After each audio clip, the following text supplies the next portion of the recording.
Assalamu alaikum wa rahmatullahi wa barakatuh, mpenzi mtazamaji na mfuatiliaji wa vipindi vyangu na darasa zangu mbalimbali. Bwana, leo nataka nikupe faida kidogo. Faida hii ni miongoni katika faida kubwa, lao kama ukishika katika maisha yako basi tambua umefanikiwa. Faida hii ni faida ambayo ya kuweza kukijua miongoni katika vitabu ambavyo vilivyoleta ukombozi kwa mashehe zetu. Nataka nikupe faida ya kitabu kinachoitwa Jawshan Kabir. Jawshan Kabir ni miongoni katika vitabu vikubwa vilivyobeba faida katika maisha ya mwanadamu.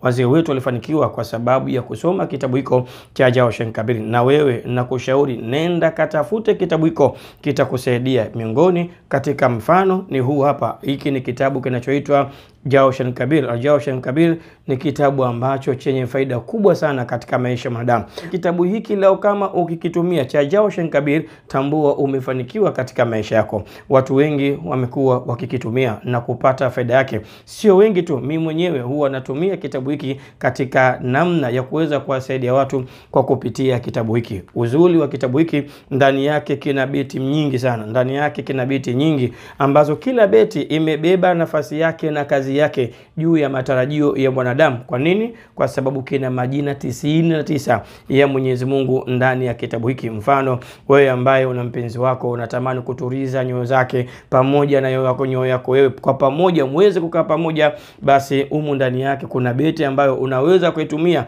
Kwa wewe ambaye unahitaji mahaba baina yako na mpenzi wako, basi unaweza ukatumia katika kitabu hiki.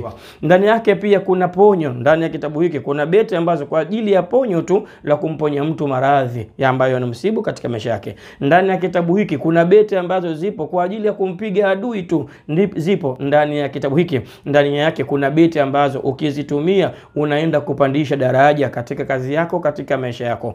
Ndani yake pia kuna beti ambazo lao ukizisoma utafanya watu wakuogope kwa sababu ya vile ambavyo unaweza kuvizungumza mara kwa mara.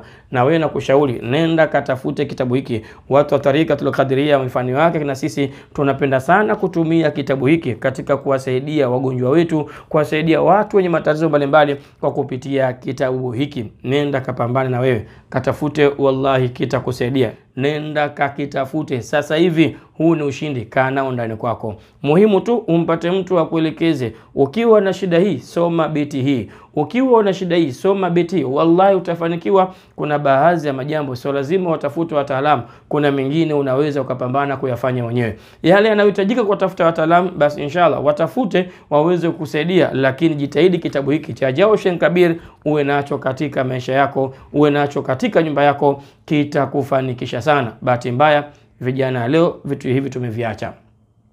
Muda mwingi tunaamini kwenda kutibiwa na watu. Hatutaki vitu hivi. Na hata tukiambiwa, watu wanaanza kuleta ubishani usiokuwa na maana, na ndio maana leo watu wengi wameathirika sana. Kila mmoja anaumwa. Kwa nini? Kwa sababu tumeacha mambo haya. Lakini angalia wazee wetu wa zamani, waliweza kudumu navyo. Hukuweza kusikia wanadhalilika, hukuweza kusikia wanakosa heshima, hukuweza kusikia wanalia maisha magumu. Kwa nini sasa? Kwa sababu vitu kama hivi tumeviacha, na mambo ya bid'a alivyokuwa makubwa yameenda kupoteza mambo haya. Lakini nakwambia, nenda kasome kitabu hiki, katafute. Kinaitwa Jawshan Kabir. Kikizidi shilingi 3000 tu dukani Kariakoo, kikizidi 3000 kinaitwa Jawshan Kabir. Nenda kakisome kitabu hiki, wallahi utakuja kunikumbuka. Ni mimi Khalifa Dr. Ngakola. Usiache kunifollow na kunifuatilia katika mitandao yangu mbalimbali kuendelea kupata darasa. Ukitaka elimu zaidi juu ya kitabu hiki, nitafute, nitakupa elimu kwa idhini ya Allah. Na wewe ambao una jambo lako unahitajika kupata msaada, nitafute, nitakupa pia msaada. Tafuta kitabu hiki cha Jawshan Kabir, Mwenyezi Mungu atakufanyia wepesi. Kwa haya machache, afa minkum, salamu alaikum wa rahmatullahi wa barakatuh.